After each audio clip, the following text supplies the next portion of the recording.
మనం సౌలు first king, ఇశ్రాయేలులకి మరి ఐక్య రాజ్యానికి మొట్టమొదటి రాజు సౌలు. 40 సంవత్సరాలు ఆయన పరిపాలిస్తాడు. 40 సంవత్సరాలు ఆయన పరిపాలన చేస్తాడు. తన ముగింపులో రాయబడిన మాట 10వ అధ్యాయం మొదటి దినవృత్తాంతములు 13వ వచనం.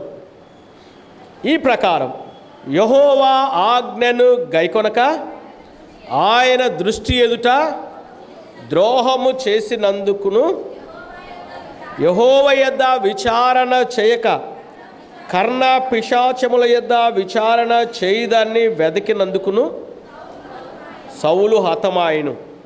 అందు నిమిత్తము యెహోవా అతనికి మరణశిక్ష విధించి రాజ్యమును యెషయి కుమారుడైన దావీదు వశము చేసెను. ఒక గొప్ప రాజు గురించి వ్రాయబడిన చివరి మాటలవి. వ్రాయబడిన చివరి మాటలు 2వ సమూయేలు గ్రంథం 1వ అధ్యాయంలో కూడా ఈయన గురించి ఒక గీతాన్ని రాస్తాడు దావీదు. అయ్యో బలాఢ్యులు పడిపోయిరి. 2వ సమూయేలు గ్రంథం 1వ అధ్యాయంలో ఒక మరి చాప్టర్నే ఒక పాటగా రాస్తాడు ఆయన. అయ్యో ఇశ్రాయేలీలో బలాఢ్యులు పడిపోయారు. చివరి వచ్చిన 1వ అధ్యాయము 27వ వచనం నుండి అయ్యయ్యో బలాఢ్యులు పడిపోయిరి. బలాఢ్యులు. సౌలు అంటే అర్థము దేవుని వలన అడుగబడినవాడు, దేవుని వలన అడుగబడినవారు. మళ్ళీ తల్లిదండ్రులు మంచి పేరు పెట్టారు ఆయనకు. కానీ ఆయన మరణం తర్వాత, ఆయన జీవితం తర్వాత, ఆయన బ్రతుకులో ఎలాగూ ప్రజలకు గుర్తుండిపోయాడో తెలుసా? సౌలు అనగానే మీరు ఎలా గుర్తుపెట్టుకుంటారు ఆయన్ను? ఎలా గుర్తుపెట్టుకుంటారు అమ్మా? ఇంకా ఎలా గుర్తుపెట్టుకుంటారు ఆయన్ను? బైబిల్ ఏమంటుందంటే దేవుని చేత విసర్జించబడినవాడు. 1 సమూయేలు గ్రంథం 16వ అధ్యాయంలో పాపం సమూయేలు ఏడుస్తూ ఉంటే సౌలు విషయమై దేవుడు ఏమన్నాడో తెలుసా? ఇశ్రాయేలు మీద రాజుగా ఉండకుండా నేను విసర్జించిన. చూడ ఎంత ఆయన బ్రతుకులో ఎలా ఉండిపోయాడు. పేరు తల్లిదండ్రులు పెట్టిందేమో దేవుని వలన అడుగబడినవాడు, దేవుని వలన అడుగబడినవాడు. తన ముగింపు ఎలా దేవుడు ఆయన్ను ప్రజలకు పరిచయం చేసేటప్పుడు ఏమంటున్నాడంటే దేవుని వలన, యెహోవా వలన విసర్జించిన. ఏమంటున్నాడు? నేను ఇశ్రాయేలు మీద రాజుగా ఉండకుండా విసర్జించిన సౌలును గురించి, విసర్జించిన సౌలును గురించి అంటాడు. ఇంకా దావీదుతో చెప్పేటప్పుడు ఏమంటాడంటే 2వ సమూయేలు గ్రంథం 7వ అధ్యాయం 15వ వచనంలో సౌలుకు నా కృపను దూరపరిచినట్లు నీకు నా కృపను దూరపరచను. దావీదుకు గుర్తు చేస్తున్నాడు. ఏమనంటే ఎవరయ్యా సౌలు? దేవుని కృపకు దూరమైనవాడు, దేవుని కృపకు దూరమైనవాడు. అలాగనే 28వ అధ్యాయం 1 సమూయేలు గ్రంథం 28వ అధ్యాయం 16వ వచనం సమూయేలు గుర్తు చేస్తాడు ఆయనకి. ఏమంటాడంటే యెహోవా నిన్ను ఎడబాసి నీకు పగవాడు కాగా. 28:16 వచనం అంటాడు యెహోవా నిన్ను విడిచి నీకు పగవాడు కాగా. దేవుడు పగవాడు అవడం ఏంటి? దేవునికి మన మీద పగ ఉంటుందా? ఎందుకు పగవాడయ్యాడు దేవునికి? చెప్తారా? ఎందుకు పగవాడయ్యాడు? సౌలు దేవుడికి ఎందుకు పగవాడయ్యాడు? ఎందుకు చెప్పండి? సౌలులో పగ ఉంది కనుక. అంతేనా? సౌలులో ఏముంది? పగ ఉంది కదా. అసూయతో దావీదును తరిమాడు. నీలో ఏమి ఉంటే నీకు దేవుడు అది అవుతాడు. నీలో ప్రేమ ఉంటే నీకు ప్రేమ గలడు. కీర్తనకాడేమంటాడు? మూర్ఖుల ఎడల నీవు మూర్ఖంగా ఉంటావు, అంతేనా? నీవు ఎలా ఉంటావో దేవుడు కూడా నీకు అలాగుంటాడు. మరి దావీదు మీద పగ ఉంటే దేవుడు సౌలుని ఎందుకు పగవాడిగా చేశాడు చెప్పండి? ఎందుకంటే ప్రతి వ్యక్తి కూడా దేవుని స్వరూపంలో చేయబడ్డాడు గనక ఒక వ్యక్తితో నీవు పగ పెట్టుకున్నావు అంటే అర్థం ఏంటంట? ఒక వ్యక్తికి వ్యతిరేకంగా నువ్వు చేస్తున్న పాపం ఏంటంటే అది దేవునికి వ్యతిరేకమనే విషయాన్ని గుర్తుపెట్టుకోండి. అందుకనే యెహోవా నీకు పగవాడు కాగా, దేవుడు నీకు పగవాడు కాగా ఎందుకయ్యాడు? నీలో పగ ఉంది కనుకనే, పగ నీలో ఉంది కనుకనే. ఇంకా ఏమంటాడంటే 18వ అధ్యాయం 1 సమూయేలు 12వ వచనంలో దేవుడు తనను విడిచి దావీదునకు తోడుగా ఉన్నాడని తెలుసుకున్నప్పుడంట దావీదుకు బహుగా భయపడ్డాడు. అసలు విచిత్రం చూడండి, సౌలుకు ఒక ఆలోచన కూడా ఏంటి? దేవుడు తనను విడిచాడు అని ఉన్నప్పటికీ దావీదుకు భయపడ్డాడు, కానీ దావీదు దేవునికి భయపడలే. సో ఇది ఆయన గురించి బైబిల్ ఆయన గుర్తుపెట్టుకోవడానికి పేరు దేవుని వలన అడుగబడినవాడు. కానీ బ్రతుకు ఎలాంటిది? యెహోవా చేత విసర్జించబడి దేవునికి పగవాడు. ఇక టైటిల్ ఏం పెట్టుకోవచ్చు? పరాక్రమశాలే కానీ దేవునికి పగవాడు. ఇంకో మాట చెప్పాలంటే విసర్జించబడిన వీరుడు, అవివేకి అయిన అభిషక్తుడు. ఈయనకు దావీదు ఏమన్నాడు? ఈయనను ఎలా గుర్తుపెట్టుకున్నాడు? యెహోవా అభిషేకించిన వారిని నేను ఎలాగ చంపుతాను? నో, నేను ఆ పని చేయను. అతన్ని నేను చంపను, కానీ అతడేమవచ్చు? యుద్ధానికి పోవచ్చు, లేకపోతే దేవుడు మొత్తవచ్చు, ఏదైనా అపాయం వలన ఆయన చావచ్చేమో, కానీ యెహోవా అభిషేకుడిని నేను మాత్రము చంపను. కాబట్టి సౌలు ఈ జీవిత చరిత్రలో ఆయన పేరు అడగబడినవాడు, కానీ బ్రతుకు విసర్జించబడినవాడు. మీరు ఈ దినవృత్తాంతంలో చదువుతుంటే ఈసారి చెప్తాను. ఎబ్బేజు ఉంటాడు, పుట్టుక పాపం అయిందంట, వేదన పడి కన్నానని చెప్పి ఆయన తల్లి ఏమని పెట్టింది?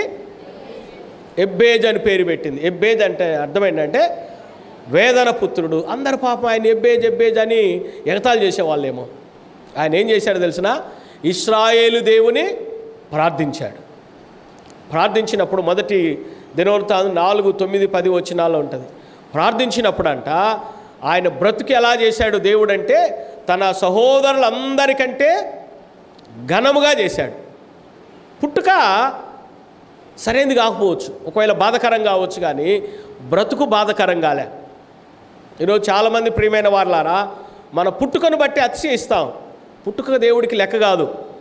నువ్వు ఏ వంశములు పుట్టావా, ధనవంతుడిగా పుట్టావా, భాగ్యవంతుడిగా పుట్టావా, లేకపోతే అప్పుడప్పుడు అంటాం కదా ఎండు స్పూన్లు తినే కుటుంబంలో పుట్టా, అవన్నీ కాదు లెక్కలోకి. నీ బ్రతుకు ఎలా ఉంది అనేది చాలా ప్రాముఖ్యం. నీ బ్రతుకులో ఏంటి, నీవు ఎలా నిన్ను సమాజం గుర్తుపెట్టుకుంటుంది? సౌలును దేవుని వలన విసర్జించబడినవాడు. అపోస్తుల కార్యములో పౌలు కూడా మాట్లాడుతూ సౌలును ఏమన్నాడు? దేవుడు చెప్తూ నా సౌలును తొలగించి అనే మాట్లాడాడు కదా. సౌలును తొలగించి అంటే దేవుడి చేత రిమూవ్ చేయబడ్డవాడు. అదే దావీదుని గురించి ఏమన్నాడు? క్రింది వచ్చిన 22లో నా ఇష్టానుసారుడు. గుర్తుపెట్టుకోండి, సౌలు దావీదుని గుర్తుపెట్టుకున్నప్పుడు దావీదేమో దేవునికి ఇష్టానుసారుడు, సౌలు దేవుని చేత విసర్జింపబడినవాడు.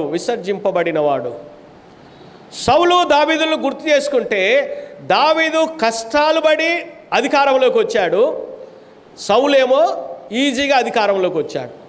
ఒక వ్యక్తి యొక్క గొప్పతనము తెలవాలి అంటేనంట అతనికి అధికారం ఇచ్చి చూస్తే ఆ వ్యక్తి యొక్క గుణం ఏంటో చెప్పబడుతుంది. ఒక వ్యక్తి యొక్క గుణాన్ని తెలుసుకోవాలంటే అతనికి ఏమి ఇవ్వద్దు. ఏమి ఇవ్వాలంట? అధికారం ఇస్తే ఆ అధికారం కొరకు అతడు ఎలా ప్రవర్తిస్తాడో అది దాన్ని బట్టి ఆయన యొక్క లైఫ్ స్టైల్ అనేది అర్థమవుతుంది. సో ఇక్కడ మరి బలవంతుడు తన ప్రారంభం మొదటి సమూయేలు గ్రంథం ఈ 9వ అధ్యాయం నుంచి స్టార్ట్ అవుతుంది. తన ప్రారంభం చాలా గ్రాండ్గా ఇదవుతుంది. ఎందుకంటే ఆయన మరి బెన్యామీను వంశస్థుడు, కీషు అనే ఒక భాగ్యవంతుని కుమారుడు. ఈయన ఒక భాగ్యవంతుని కుమారుడు. అది ఆయనకు ఒక ప్రయారిటీ, గొప్ప ఆధిక్యత. రెండవది సౌందర్యవంతుడు, ఎత్తైన వాడంట. ఏంటి? సౌలు చాలా ఎత్తుగా అందంగా ఉండేవాడు. మళ్ళా మనము అపోస్తులైన పౌలుగా మార్చబడిన సౌలు అంత అందగాడు కాదు. ఈయన మాత్రం చాలా అందగాడుగా, అందరికంటే ఎత్తైన వాడిగా, భాగ్యవంతుని కుమారుడు. తర్వాత సౌలు కూడా ప్రవక్తలలో ఉన్నాడా అనే ఒక సామెత ఈయన నుండే పుట్టింది. పరిశుద్ధాత్మతో నింపబడి మరి దేవుని వలన అభిషేకించబడ్డవాడు. గాడిదలు పోయాయని చెప్పి ఎత్తుక్కుంటూ వెళ్తున్నప్పుడు మరి ఆయన ఆ గాడిదలు ఎక్కడ దొరుకుతాయో చెప్పడానికి సమూయేలు దగ్గరికి వెళ్ళేటప్పుడు వెళ్తాడు ఆయన. అప్పుడు ఆ సందర్భంలో దేవుడు సమూయేలుతో మాట్లాడడం, అంతకుముందు 8వ అధ్యాయంలో ఇశ్రాయేలు రాజు కావాలంటాం, దేవుడు బాధపడ్డం, ఆ తర్వాత మొదటి రాజుగా ఆయనను అభిషేకించడం, ఆ తర్వాత అతడు యుద్ధంలో విజయాలు సాధించడం, 13వ అధ్యాయం నుండి ఆయన పతనము స్టార్ట్ అవుద్ది. 13వ అధ్యాయంలో ఆయన పతనము స్టార్ట్ అవుతుంది. ఏంటంటే సమూయేలు రావడం ఆలస్యమైనప్పుడు ఈయన సాహసించి జనులకు జడిసి ఏం చేస్తాడంటే వారికి బలి అర్పిస్తాడు. సమూయేలు వస్తాడు. రెండవది 14వ అధ్యాయంలో యుద్ధానికి వెళ్ళేటప్పుడు అనవసరమైనటువంటి మరి నిబంధనలు, అంటే ప్రమాణాలు చేసి యుద్ధానికి వెళ్తున్నప్పుడు ఎవడన్నా మీరు ఉపవాసం ఉండండి అని చెప్తాడా? నీరసించిపోయారు. ఎవడైనా భోంచేస్తే వాడిని జీవంతో చంపేస్తానంటాడు. మరి తన కుమారుడే ఆ తేనెను రుచి చూడడం, అక్కడ ఫెయిల్ అవ్వడం. అమాలేకీలను పూర్తిగా నాశనం చేయమన్నప్పుడు అగగును కొన్నిటిని బలమైన మరి పశువులను వాటిని ఉంచడం, అక్కడి నుంచి సమూయేలు రావడం, నువ్వు తప్పు చేసావని చెప్పడం, సమూయేలును దుప్పటి పట్టుకొని రావడం, నీవు నా కొరకు రా అని అడగడం. అక్కడి నుంచి ఇంకా 16వ అధ్యాయంలో సమూయేలు ఇద్దరు విడిపోతారు.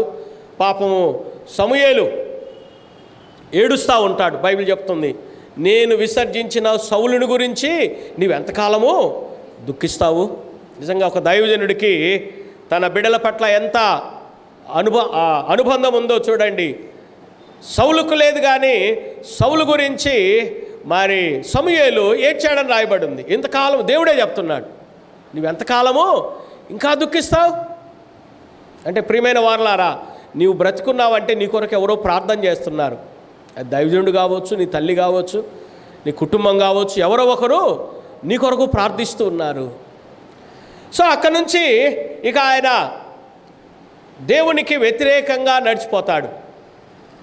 దినవృత్తాంతంలో మొదటి గ్రంథంలో 13వ అధ్యాయంలో సౌలుని గురించి ఆ రోజులున్న ప్రజలు దావీదు మాట్లాడినప్పుడు ఇంకొక మాట ఏమంటాడంటే 3వ వచనంలో, సౌలు దినములలో మనము దేవుని మందసము యొద్ద విచారణే చేయలేదంటాడు.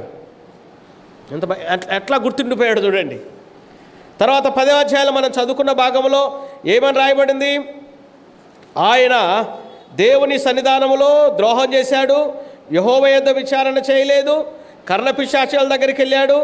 తర్వాత దేవుడు ఆయనను మరణశిక్ష విధించాడు, రాజ్యాన్ని దావీదుకి ఇచ్చాడని రాయబడుతుంది. సో ఈ సౌలు జీవితాన్ని మనం జ్ఞాపకం చేసుకున్నప్పుడు ప్రారంభం బాగుంది. ఆయన టైంలో మరి చాలామంది కాంటెంపరీస్ మనకు కనపడతారు. సమూయేలు, దావీదు, అహియా, తర్వాత దోయేగు, తన కుమారుడు యోనాతాను, తన సైన్యాధిపతి అబ్నేరు, ఆయన తిరిగిన ప్రదేశాలు గిబియోను, గిల్గాలు, కర్మేలు, గిల్బో పర్వతం. ఇది ఆయన గురించి మనం జ్ఞాపకం చేసుకుంటున్నప్పుడు మొదటి సమూయేలు గ్రంథం 9వ అధ్యాయం నుండి చివరి అధ్యాయం వరకు ఆయన మరణం వరకు జరిగిన సంఘటనలు. ఆయన ఎప్పుడైతే దేవునికి దూరమైపోయాడో 16వ అధ్యాయం తనకు దురాత్మ రావడం, అక్కడి నుంచి 17వ అధ్యాయంలో దావీదు గొల్యాతును చంపడం, 18వ అధ్యాయంలో దావీదు మరి 10,000 కొలది సౌలుకు 1,000 కొలదని పాడడం, ఆ రోజు నుండి సౌలు దావీదు మీద విషపు చూపు నిలపడం, అక్కడ నుండి దావీదును తరమడం, తన అధికారాన్ని కాపాడుకోవడం, ఇది ఈ చరిత్ర. ఎందుకు ఈ సౌలు మరి ఇలాగ అయిపోయాడంటే బైబిల్ ఆయన అంటుంది విసర్జించబడిన వాడు. రెండవది ఇంకేమంటాడంటే మొదటి సమూయేలు గ్రంథం 13వ అధ్యాయం 13వ వచనం, అందుకు సమూయేలు ఇట్లనెను, నీ దేవుడైన యెహోవా నీకు ఇచ్చిన ఆజ్ఞను గైకొనక నీవు అవివేకపు పని చేసితివి. అవివేకపు పని చేసితివి. 15వ అధ్యాయం 24వ వచనం, సౌలు జనులకు జడిసి వారి మాట వినినందున నేను యెహోవా ఆజ్ఞను నీ మాటలను మీరి పాపము తెచ్చుకొంటిని. ఇది అవివేకపు పని చేశాను, నేను పాపం చేశాను. ఈ సౌలు మాటల్లో ఒక 400 సంవత్సరాలకు వెళ్తే ఎవరు కనపడతాడంటే ఫరో కనపడతాడు. సేమ్ మాటలే మాట్లాడతాడు. 9:27లో నిర్గమకాండంలో ఏమంటాడు, నేను నా ప్రజలు పాపం చేశాం. సౌలుకు దావీదుకు ఒకే ఒక తేడా ఏంటంటే క్యాజువల్గా అనేశాడు. అప్పుడు మత్తయి సువార్త 27:4లో కూడా యోధా కూడా అంటాడు నేను పాపం చేశాను. కానీ దావీదుకి సౌలుకు తేడా ఏంటంటే దావీదు నేను యెహోవాకు విరోధంగా పాపం చేశానంట. అర్థమైందా? నేను యెహోవాకు విరోధంగా పాపం చేశాను. రెండవది పాపంలో ఒప్పుకుంటూ ప్రార్థన చేస్తాడు. ఈయన ఎప్పుడు ఆ పని చేయలే. సమూయేలు పట్టుకుని నువ్వు నా కొరకు రా, నువ్వు నా కొరకు వేడుక అన్నాడు. సో ఈయన జీవితంలో మరి ఇంత దుస్థితికి మరి ప్రజాదరణ కలిగిన వాడు, ప్రభు వలన అభిషేకించబడ్డవాడు, తన అధికారాన్ని కాపాడుకోవడానికి దేవుడు తనను ప్రక్కబెట్టాడని తెలిసినా కూడా తాను అధికారాన్ని కాపాడుకోవడానికి మరి సౌలు జీవితంలో నడిపించిన 3 ముఖ్య విషయాలు మనం జ్ఞాపకం చేసుకున్నాం. ఏమిటంటే ఆయన అవివేకములో మొదటిది అనాలోచన. ఏమని పెట్టొచ్చు అంటే ఈయనకు అనాలోచన పరుడు కాదు. రెండవ ఏంటంటే ఆవేశపరుడు. సౌలు చాలా ఆవేశం. మూడవది అసూయపరుడు. ఈ 3 తనను అవివేకం చేశాయి. ఈ 3 తన జీవితంలో మరి ఎంతగా తనను మరి నాశనానికి నడిపించాయో ఈ సమయంలో మనము వాక్యములో జ్ఞాపకం చేసుకున్నప్పుడు తన అనాలోచన నిర్ణయాలు ప్రసంగి గ్రంథం 5వ అధ్యాయం 2వ వచనంలో ఒక మాట ఉంది. ఏంటంటే దేవుని సన్నిధిలోనికి వెళ్ళినప్పుడు అనాలోచనగా పలుకుటకు నీ హృదయమును త్వరపడనీయకుము. అనాలోచనగా దేవుని విషయాలలో అనాలోచన అనేది పనికిరాదు. అవివేకానికి నడిపించింది ఏంటంటే ఆలోచన. చాలాసార్లు ప్రియమైన వారలారా, దేవుడు ఎందుకు మనకు దేవుని వాక్యాన్ని ఇచ్చాడంటే ఆలోచనను కలిగించడానికి దేవుని వాక్యం మనకి ఇచ్చాడు. 32వ కీర్తన 8వ వచనం అంటాడు, నీ మీద దృష్టి ఉంచి నీకు ఆలోచన చెప్పేదను. 106వ కీర్తన 13వ వచనములో ఇశ్రాయేలు గురించి ఒక మాట రాయబడి ఉంటుంది. వారు యెహోవా ఆలోచన కొరకు కనిపెట్టలేకపోయిరి. యెహోవా ఆలోచన కొరకు కనిపెట్టలేకపోయిరి. మొదటి కీర్తన, దుష్టుల ఆలోచన చొప్పున నడవక. యోహాను సువార్త 13వ అధ్యాయం 2వ వచనం, యూదాలో సాతాను చేరి ఏం చేశాడంట? యేసు ప్రభువును అప్పగించడానికి వానిలో ఆలోచన పుట్టించెను. ఆలోచన పుట్టించెను.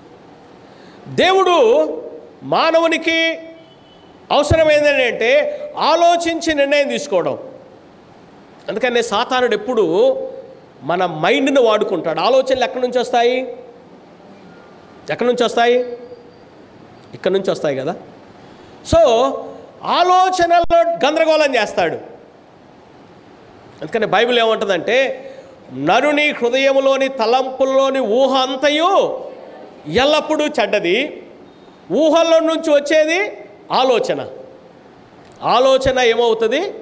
మాటగానో కార్యంగానో మారుతుంది. చాలాసార్లు అందుకే చూడండి, చాలామంది ప్రియమైన వారులారా, చాలాసార్లు మన జీవితాల్లో అపార్థాలు ఎందుకు వస్తాయి చెప్పండి? ఎందుకు వస్తాయి? ఊహల్లో నుంచి పుడతాయి. ఊహల్లో నుంచి పుడతాయి. మనం ఊహించుకుంటాం. ఈవెను మానవ నైజం ఏంటంటే, యేసు ప్రభువును కూడా శిష్యులు ఏమనుకున్నారు? ఎందుకు భయపడ్డారా? నీళ్ళ మీద నడుస్తుంటే ఏమని ఊహించారు? యేసు ప్రభునే భూతమన్న ఊహించుకున్నారు. ఏంటి?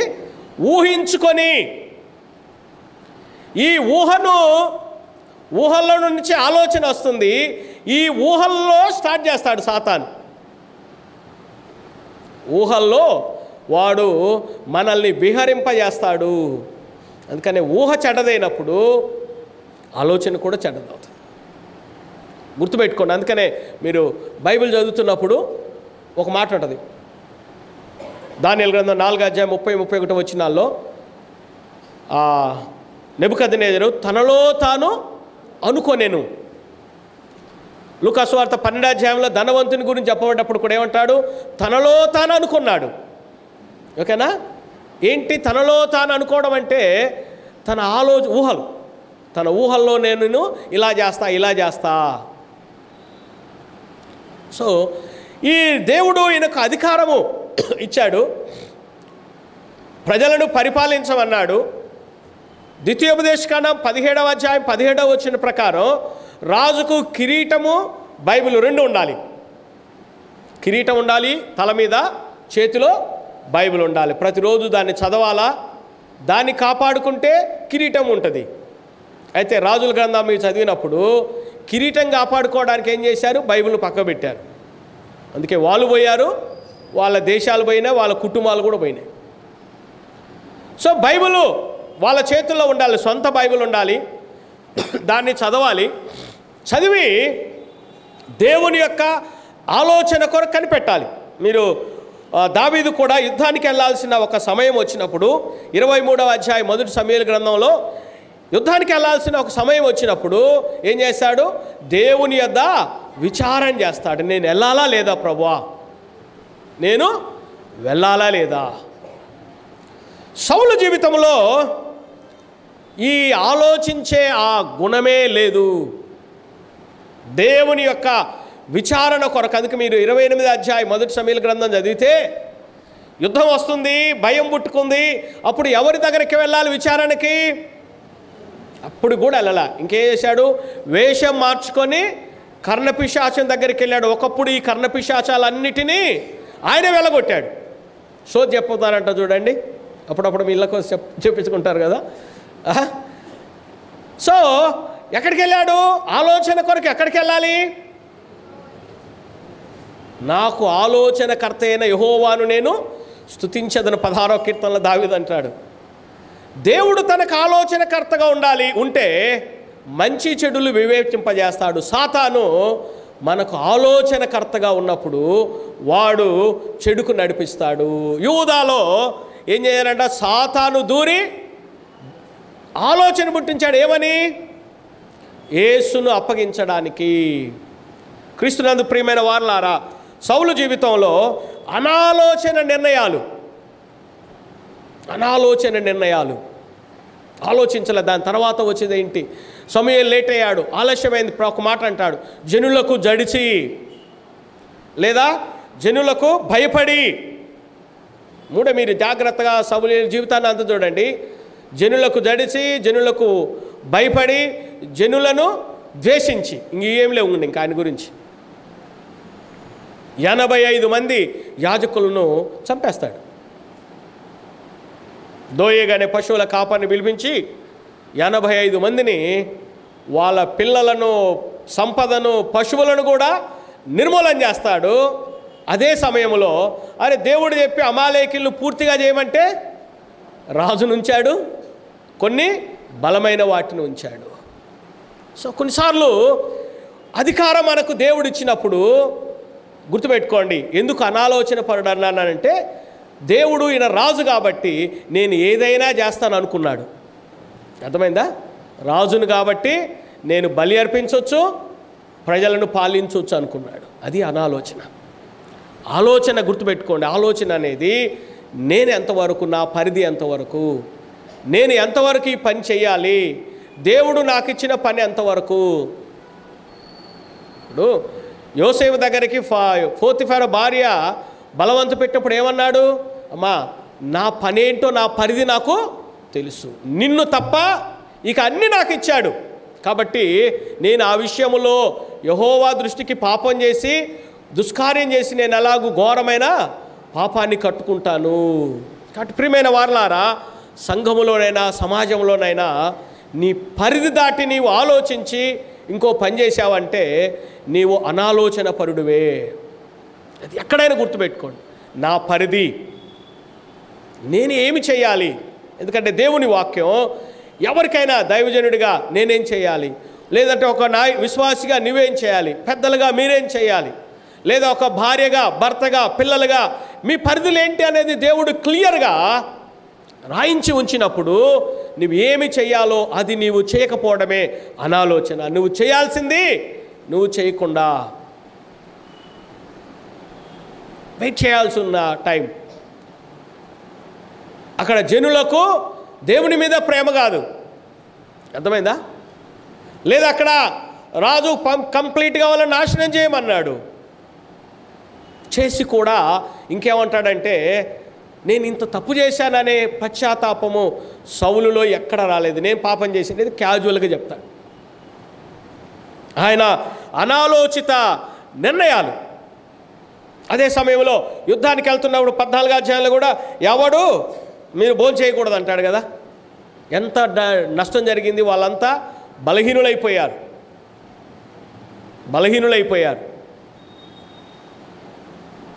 తెలియక యోనాతాను తండ్రి చెప్పిన మాటను పట్టించుకోక అతడు ఆ తేనెను రుచి చూస్తాడు. సో చాలా కొన్ని అనాలోచన నిర్ణయాలు దేవుని సన్నిధానంలో మరి ఆయన తీసుకునేటప్పుడు దేవుడు ఎప్పుడు మనల్ని అలా కోరలేదు. యుద్ధానికి వెళ్ళాలి, యుద్ధం చేయాలి, కానీ అనాలోచిత నిర్ణయాలు చాలాసార్లు మనల్ని నష్టానికి తీసుకోవాలి. యెహోషాపాతు కూడా చుట్టూ యుద్ధానికి శత్రువులు వచ్చినప్పుడు ఏం చేశాడు? ప్రార్థన చేశాడు. దేవుడు గైడెన్స్ ఇచ్చాడు. దాని ప్రకారము యాజకులను వెంటబెట్టుకొని దేవుని స్తుతిస్తూ ప్రజలను నడిపించాడు. అనాలోచన. అందుకనే ఈయన అనాలోచన పరుడు, ఆలోచన లేనివాడు. క్రీస్తునందు ప్రియమైన దేవుని బిడ్డలారా, చాలాసార్లు మన జీవితాల్లో దేవుని వాక్యం మనకి ఆలోచన చెప్తుంది. యోబు 42వ అధ్యాయంలో యోబు ఒక మాట అంటాడు. దేవుని తెలియనప్పుడు ఆయన మాట్లాడిన తర్వాత ఏమంటాడంటే, ప్రభువా నేను బుద్ధికి మించి మాట్లాడాను, ఇక నేనెప్పుడు మాట్లాడు. 2వ వచనం అంటాడు, ఏమీ ఎరుగక నా బుద్ధికి మించిన సంగతులను నేను మాట్లాడి తిని. 6వ వచనం అంటాడు, కాబట్టి నన్ను నేను అసహించుకొని ధూళిలోను బూడిదలోను పడి పశ్చాత్తాపడుచున్నాను. కాబట్టి ఆయన తన జీవితంలో తన తప్పులేంటో తెలుసుకొని దేవుని సన్నిధానంలోనికి తిరిగి యోబు రాగలిగాడు. సౌలు జీవితంలో అది ఎక్కడా జరగలేదు. ఏదైనా చేయగలననే ఒక ఆలోచనలోకి వెళ్ళిపోయాడు. పవర్ ఉంది, అధికారం ఉంది, సైన్యం ఉంది, నేను రాజును అనేటువంటి ఆలోచనలో తనది కాని దాంట్లో కూడా అడుగుపెట్టాడు. తను చేయాల్సింది చేయకుండా తనకి ఏది ఇష్టమైతే అది చేసుకుంటూ పోయాడు. రెండవ విషయము చెప్పాను కదా, ఆవేశపరుడు. ఈ నిర్ణయాలన్నీ కూడా ఇందులో నుంచి వచ్చాయి, ఆవేశంలోనే. ఎంత ఆవేశపరుడు అంటే ఆయన కోపం వస్తే చాలు ఏం చేశాడు, ఈటి ఇసరడమే కదా. దావీదు మీద 2 సార్లు ఇసిరాడు. తర్వాత యోనాతాను మీద కూడా ఇసురుతాడు. కొడుకు లేదు, ఎవరు లేదు. అలాగనే ఆవేశంలో ఏ నిర్ణయాలైనా తీసుకోవడం,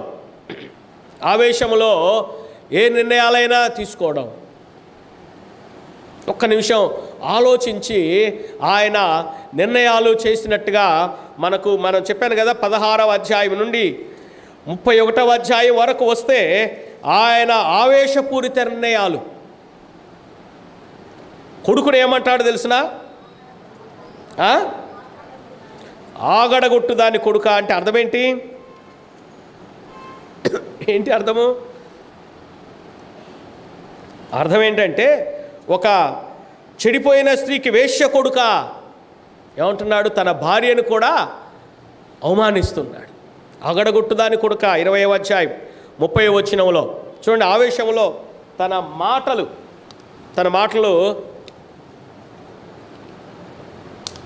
ఎంతగా తనను ఆవేశానికి గురి చేస్తున్నాయో. 20-30 వచనంలో ఆగడగొట్టు దాని కొడుక అంటూ తాను తన భార్యను కూడా, మరి యోనాతాను చెడిపోయిన దాని కుమారుడు అంటే అర్థం ఎవరు చెడిపోయినట్టు, తన భార్యనే కదా. వేశ్య కుమారుడా లేకపోతే తిరుగుబాటు చేయు స్త్రీ యొక్క కుమారుడా, తిరుగుబాటు చేయు స్త్రీ యొక్క కుమారుడా. తర్వాత యోనాతాను మీద కూడా, నీవు ఆ వ్యక్తితో యెషయి కుమారుడితో నువ్వు కలిసింది నాకు తెలుసుగా, అతడు బ్రతికుండంగా నీకు రాజ్యము రాదు. తర్వాత యాజకుల గురించి కూడా మాట్లాడవలసి వచ్చినప్పుడు కూడా ఒకసారి 22వ అధ్యాయం 22వ అధ్యాయంలో మరి అహీటూబు కుమారుని గురించి కూడా ఏమంటాడు చూడండి. 12వ వచనం, సౌలు అహీటూబు కుమారుడా ఆలకించమనగా అతడు చిత్తమున ఏలినవాడాను. నీవు యెషయి కుమారునికి ఆహారమును ఖడ్గమునిచ్చి అతని పక్షమున దేవుని యొద్ద విచారణ చేసి అతడు నా మీదికి లేచి నేడు జరుగుచున్నట్లు పొంచి ఉండుటకై అతడును నీవును జతకూడి తిరియమని అడగగా, చూడండి ఎంత ఘోరమో చూడండి. ఇప్పుడు దైవజనుడు ప్రార్థన చేస్తాడు కదా, యాజకుడు ఆయన దగ్గరకు వచ్చాడు, ప్రార్థన చేశాడు. ప్రార్థన చేసినందుకు ఏం చేస్తున్నాడు, ఇప్పుడు సౌలు దావీదుకు ఈ అహీటూబు సపోర్ట్ చేశాడని ఆవేశముతో ఏం చేశాడు, మరణాన్ని అక్కడున్న చంపుడని చెప్తే కొంతమంది వినడానికి చంపడానికి ఇష్టపడరు. చూడండి ఒకసారి 17వ వచనం, 16 రాజు అహిమెలెకు నీకును నీ తండ్రి ఇంటి వారందరికీ మరణము నిశ్చయమని చెప్పి యెహోవా యాజకులకు వీరు దావీదుతో కలిసినందునను అతడు పారిపోయిన సంగతి తెలిసి నాకు తెలియజేయక పోయినందునను మీరు వారి మీద పడి చంపుడని తన చుట్టూ నిలిచి ఉన్న కావలి వారికి ఆజ్ఞ ఇచ్చాను. రాజు సేవకులు యెహోవా యాజకులను హతము చేయనొల్లక ఉండక. చూడండి ఎంత ఆవేశం. రాజు కోపము మరణదూత కదా, అంతే వెంటనే వాళ్ళు యాజకులు. ఇప్పుడు సౌలుకు ఒకవేళ ఒకడికే కదా రాజుకే కాదు కదా యాజకుడు, అందరికీ యాజకుడు ఆయన. కష్టకాలంలో ఉన్నప్పుడు యాజకుని దగ్గరికి వచ్చేవారు మరి ప్రేర్ చేయించుకొని ఉంచడం, లేకపోతే సలహా అడిగి ఉండొచ్చు. ఏం చేశాడు, అతన్ని ఎవరు కలిపాడు, దావీదుకు సపోర్టర్ కలిపి మరి చంపమన్నప్పుడు చూడండి, కావలి వారు కూడా భయపడ్డారు. ఎందుకు? యెహోవా చేత అభిషేకించిన వారిని చంపకూడదు. అప్పుడు ఎవరిని వాడుకున్నాడు? ఎదోమీయుడైన దోయేగు. అందుకే 52వ కీర్తన అప్పుడు రాశాడు దావీదు, శూరుడా, చేసిన కీడును బట్టి నీవెందుకు అతిశయపడుతున్నావు? నీ నాలుక మంగళ కత్తి కంటే వాడిగా నాశనం చేయ ఉద్దేశిస్తుంది. నేనైతే దేవుని మందిరములో పచ్చని ఒలీవ చెట్టు వలె ఉన్నాను. కాబట్టి ఆవేశపూరిత నిర్ణయాలు, తన అనాలోచనలో మరి అన్ని కుట్రతో దాగినాయి. దావీదుకి మరి తన కుమార్తెను ఎందుకు ఇవ్వాలనుకున్నాడు? అది కూడా కుట్రే. ఫిలిష్తీయుల దగ్గరికి వెళ్ళి వాళ్ళని చంపి వాళ్ళ ముందోళ్ళు తీసుకురా అని చెప్తాడు, అక్కడ చచ్చిపోతాడు అనుకొని చేశాడు. పాపం దావీదు దేవుడు తోడై ఉన్నాడు, దేవుడు ఆయనకి తోడైన. మీరు 18వ అధ్యాయం చదవండి, ప్రతి సందర్భంలో ఆ పదం వాడతాడు, దేవుడు దావీదుకు తోడై ఉండెను, దేవుడు దావీదుకు తోడై ఉండెను. కాబట్టి చాలాసార్లు తన జీవితంలో మరి ఈట చేతిలో ఉంది, ఈటని ఎవరి మీద పడతాడు సిరేయడానికి మొదలుపెట్టాడు కదా. చివరికి ఏమయ్యాడు చెప్పండి? అది తన కోపమే తన శత్రువు. ఎవరితో ఈట పడవాలనుకున్నాడో వాళ్ళందరినీ దేవుడు తప్పించాడు. చివరికి తన ఈట మీదే తాను పడ్డాడు. క్రీస్తునందు ప్రియమైన వారలారా, బైబిల్ ఒక మాట చెప్తుంది, సామెతల గ్రంథం 25వ అధ్యాయం 28వ వచనం చివరి వచనంలో, ప్రాకారము లేక పాడైపోయిన పురము ఎంతో తన మనసును అణుచుకొనలేనివాడు అంతే. తన మనసును అణుచుకొనలేనివాడు అంతే. అలాగనే 29వ అధ్యాయం సామెతలు 11వ వచనంలో కూడా ఇంకొక మాటను జ్ఞాపకం చేస్తాడు.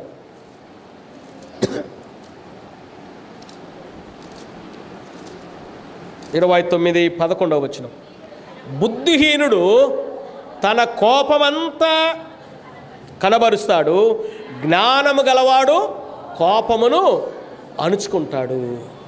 నువ్వు జ్ఞానవంతుడు ఎప్పుడు అవుతావు తెలిసినా, నీలో ఉన్న ఎమోషన్స్ను కంట్రోల్లో పెట్టుకున్నావు. ఈరోజు చాలామంది అదుపు తప్పిపోతూ ఉంటాం కదా, అర్థమైందా? జ్ఞానం గలవాడు ఏం చేస్తాడంట? తన కోపమంతటిని అణుచుకుంటాడు. కోపిష్ఠుడు అంటే బుద్ధి లేనివాడు తన కోపమంతటిని కనబరుస్తాడు. సౌలు జీవితంలో అదే. ఏం చేయలేకపోయాడు? తనను తాను అణుచుకోలేకపోయాడు. కోపాన్ని, ఆహాన్ని అణుచుకోలేకపోయాడు. చివరికి ఏమైంది? ప్రాకారం లేక పాడైపోయిన పురము ఎంతో తన మనసును అణుచుకొనలేనివాడు అంతే. మా అలెగ్జాండర్ ద గ్రేట్ ఒక ఆవేశపూరిత సమయంలో తన స్నేహితుడినంట వీటేసి పొడిచాడు, చచ్చిపోయాడు. బ్రతికినంత కాలం అంతా ఆయన రాత్రిళ్ళు క్లైటస్ అని విలపిస్తూ గడిపాడంట. అయ్యో ఆవేశములో, ఏదో సామెత ఉంది కదా, కోపముతో చేసిన పని శాంతముతో రాదనేది సామెత ఉంది, పల్లెల్లో వాడతారు. కాబట్టి కోపంతో చేసేవి కొన్ని తిరిగి శాంతంతో ఆలోచిస్తే రావు. సౌలు జీవితంలో మరి దావీదు పట్ల కోపము ఎంత దేనికి? ఒకవేళ దావీదు చచ్చిపోతే వెతంచోయేది ఎవరు? తన కుమార్తెనే కదా. చూడండి ఎంత పవరు. తన కుటుంబాన్ని కూడా దూరం చేసుకున్నాడు, యాజకులను దూరం చేసుకున్నాడు, కుటుంబాన్ని దూరం చేసుకున్నాడు, కుమారుని దూరం చేసుకున్నాడు. చివరికి తన ఈటే తన బలం అనుకున్నాడు. చివరికి ఏమయ్యాడు? ఈట మీద పడి తానే చచ్చిపోయాడు. క్రీస్తునందు ప్రియమైన వారలారా, చాలాసార్లు మన జీవితాల్లో దేనైనా ఒక ప్రేమించినప్పుడు ఇంకా వారికి అది తప్ప ఇంకేది కనపడదు. ఇంకా అది దాన్ని పొందుకోవాలి. దానికి ఈ ఆవేశపూరిత నిర్ణయాలు తనను మరి నష్టానికి తీసుకొని వెళ్ళాయి. దావీదు మీరు చూడండి, దావీదు ఎప్పుడు ఆవేశపడలేదు కదా. సౌలు దొరికాడు, ఏమన్నారు? ఏసేయ్. ఎంత సింపుల్ కదా, ఆవేశపడిపోతే. కానీ ఏమంటాడు? నేను చెయ్యను, ఆ పని నేను చేయను. దావీదు అనేక సార్లు సౌలుకు గుర్తు చేశాడు, ఏమని? నీవు అభిషేకించబడ్డవాడవయ్యా దేవుని చేతని. కానీ తనలో ఉన్న ఆవేశాన్ని ఆయన ఎప్పుడూ అణుచుకోలేకపోయాడు. కోపం, ద్వేషం ఇవన్నీ తనను చివరికి ఏమీ లేని వానిగా చేశాయి.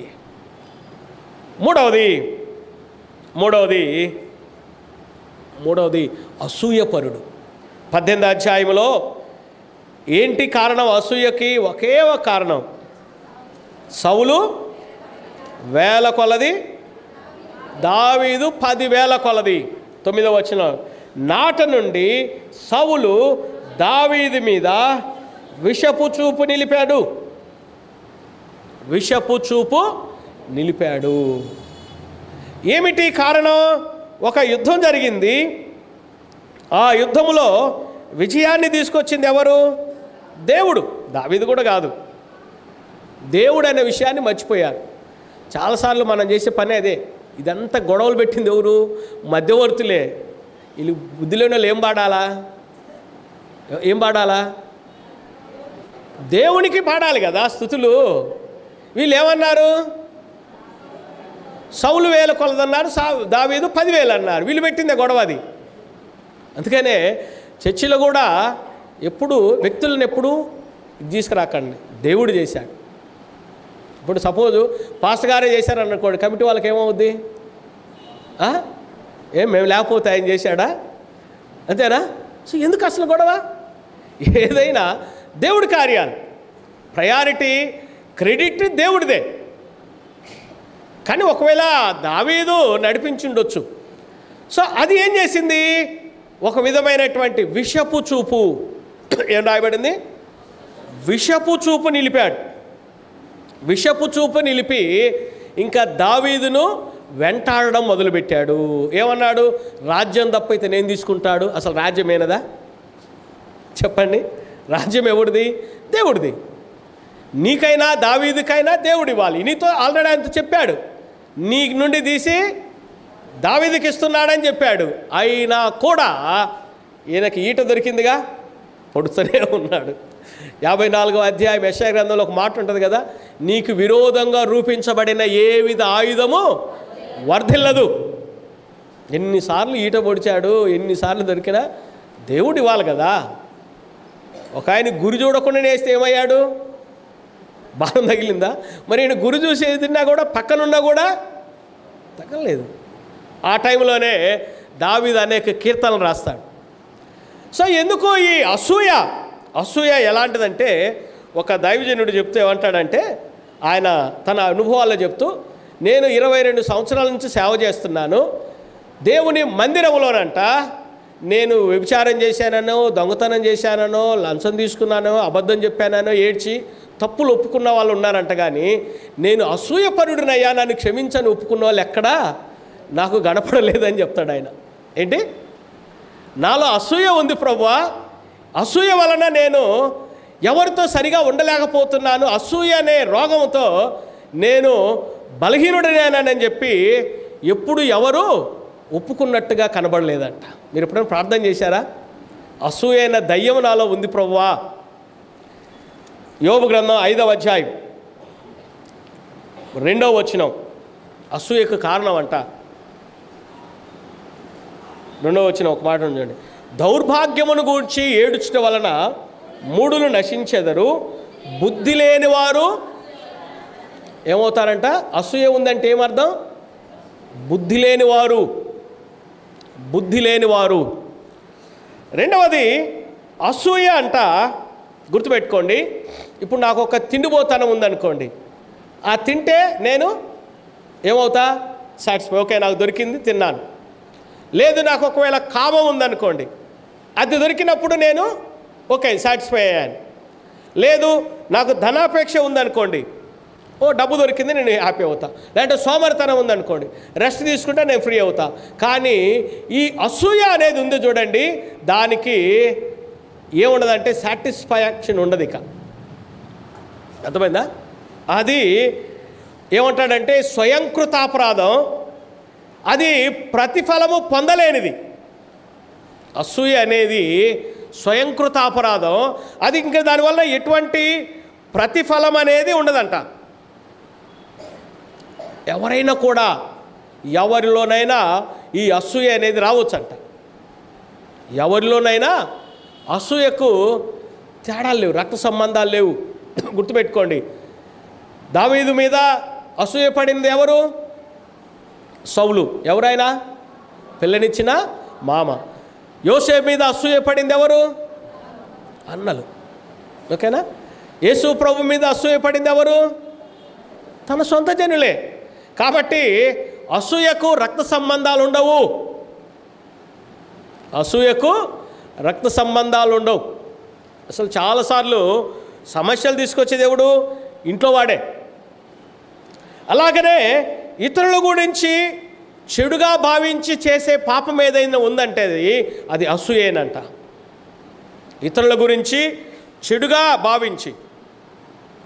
భావించి వారిని మనము చెడుగా చూసి వారి మీద ద్వేషాన్ని పెంచుకోవడం ఏదైనా ఉందంటే అది అసూయ.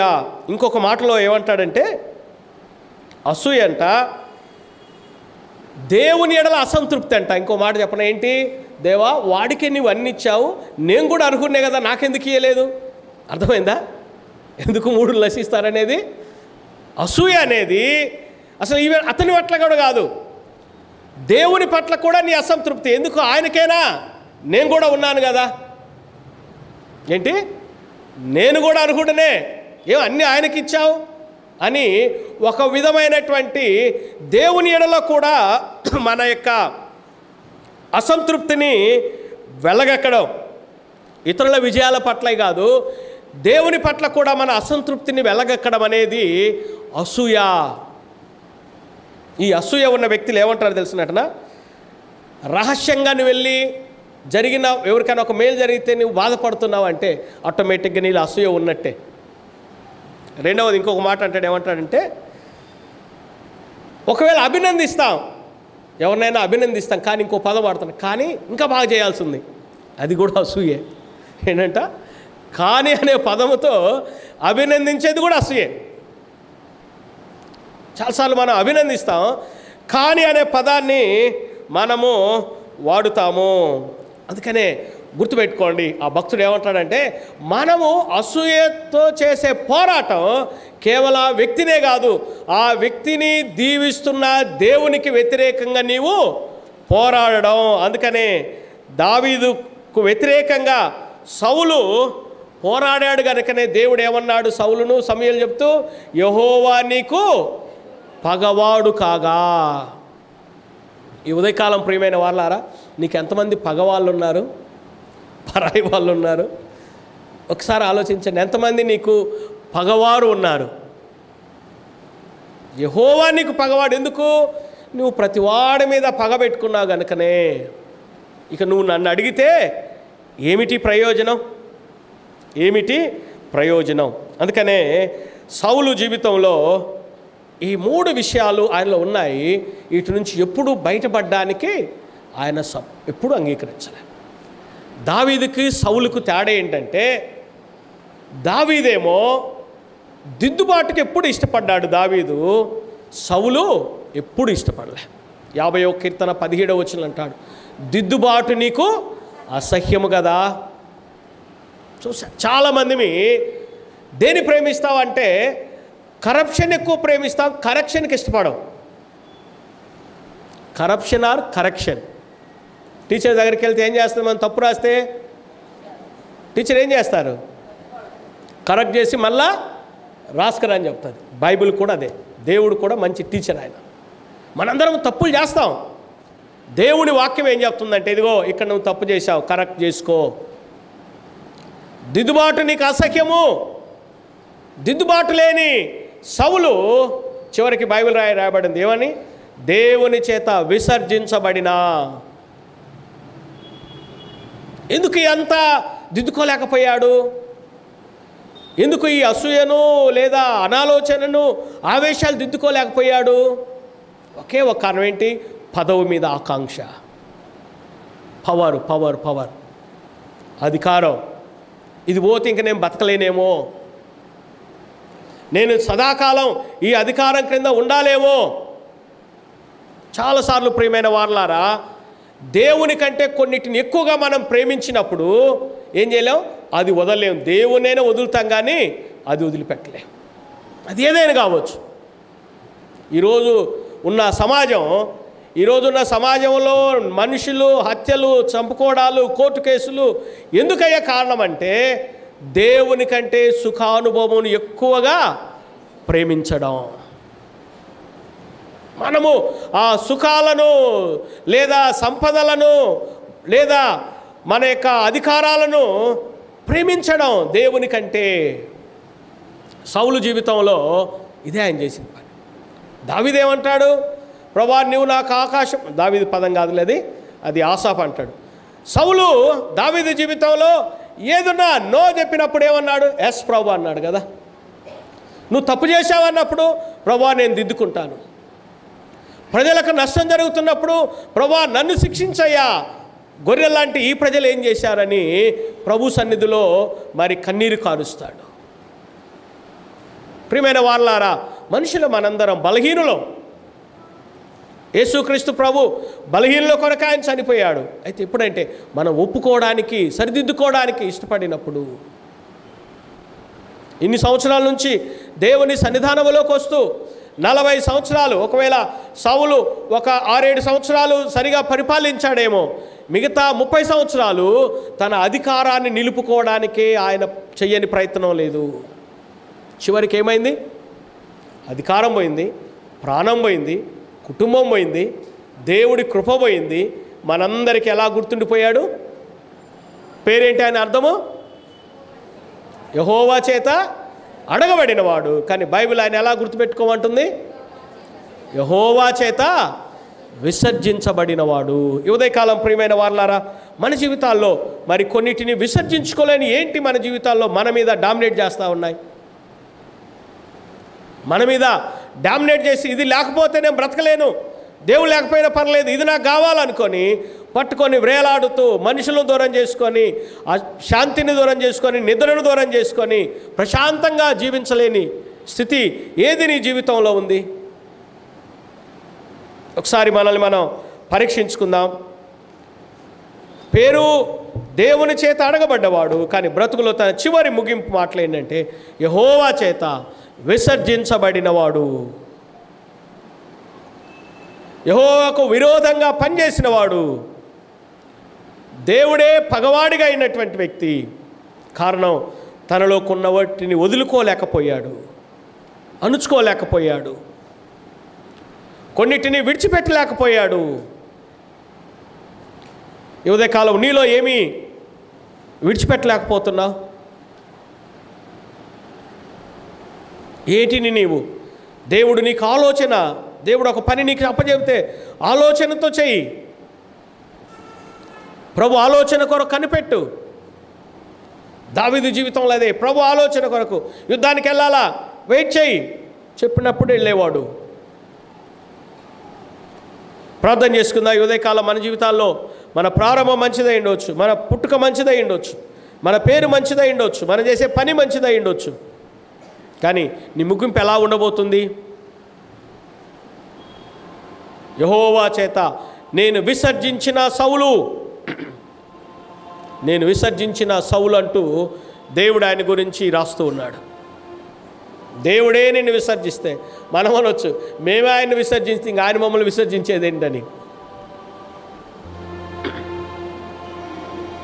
ఈరోజు కొత్త రాగం మనం చెప్తాం, ఆయనే మేము ఎప్పుడో విడిచిపెట్టామండి, ఇక ఆయనేది మమ్మల్ని విడిచిపెట్టేదాన్ని మీరు చెప్పొచ్చు. అంతేనా? వరక మేము ఆ ముసుగేసుకొని వస్తున్నాం, కానీ మేము ఎప్పుడో ఆయన ఎక్కడున్నాడు ఆయన మా జీవితంలో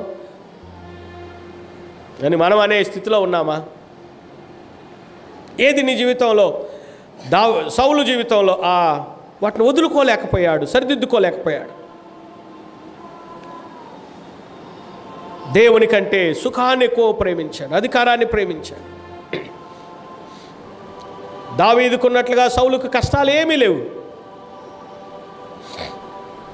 కష్టాలు పడిన దావీదు దేవుని ఎడల విశ్వాసాన్ని పెంపొందించుకున్నాడు. గాడిదలు పోయాయని ఎతకడానికి వెళ్ళిన ఆ వ్యక్తికి దేవుడు రాజుని చేశాడు, నిలబెట్టుకోలేకపోయాడు. సాతాను కూడా ఎందుకు అయ్యాడంటే తన ప్రధానత్వమును నిలుపుకోలేకపోయాడు. ఉదయకాలం దేవుడికి ఎన్నో ఆశీర్వాదాలు ఇస్తే మరి నిలబెట్టుకుంటున్నావా? నిలబెట్టుకుంటున్నావా లేదా?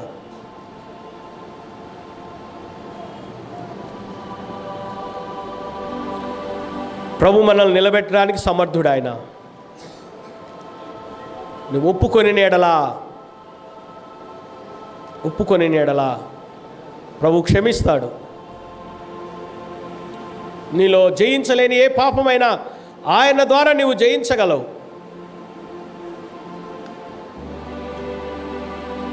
ఆయన నమ్మదగిన వాడు. యేసు రక్తము ప్రతి పాపము నుండి మనల్ని విడిపిస్తుంది. దేవా, ఇదిగో ఈ అహము నుండి నేను బయటికి రాలేకపోతున్నాను ప్రభా. ఈ అసూయ ద్వేషాల నుంచి నేను బయటికి రాలేకపోతున్నాను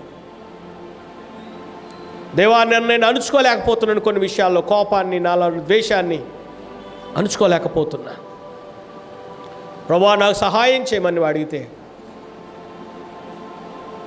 ఆయన సాత్వికుడు. నీలో ఉన్న కరుకుదనాన్ని పోగొట్టి సాత్వికాన్ని నేర్పిస్తాడు ప్రభు.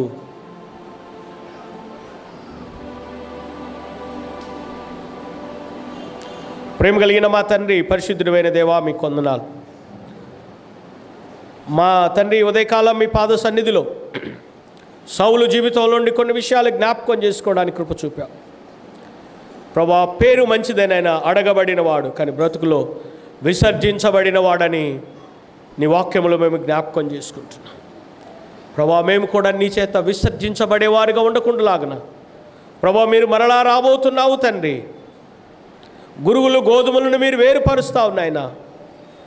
మా ప్రభా, గొర్రెల కాపరి గొర్రెలను మేకలను వేరుపరిచినట్లుగా నువ్వు వేరుపరచబోతున్నావు తండ్రి ప్రభా. మేము పరీక్షలో నిలబడినట్లుగా మా జీవితాలు సరిదిద్దుకోవడానికి సహాయం దయచేయండి. మనుషులకు వ్యతిరేకంగా మేము నిలబడ్డప్పుడు నీవు మాకు వ్యతిరేకంగా నిలుస్తావు నాయన మా తండ్రి. ఎందుకంటే నీ పోలికగా చేయబడ్డ ప్రతి మనిషితో మేము సహవాసాన్ని కలిగి ఉండడానికి కూడా కృప దయచేయమని ప్రార్థిస్తాం. మా పాపం ఒప్పుకున్నప్పుడు క్షమిస్తావు, ఇతరులు క్షమించినప్పుడు కూడా మేము క్షమించబడతామని సత్యాన్ని జ్ఞాపకం చేసుకోవడానికి కూడా కృప దయచేయమని ప్రార్థిస్తాం. ఈ ఉదయకాల దీవెన ఆశీర్వాదాలతో ప్రతి బిడ్డను దీవించమని యేసు ప్రభు పేట వేడుకుంటున్నాను తండ్రి. ఆమేన్. సమయంలో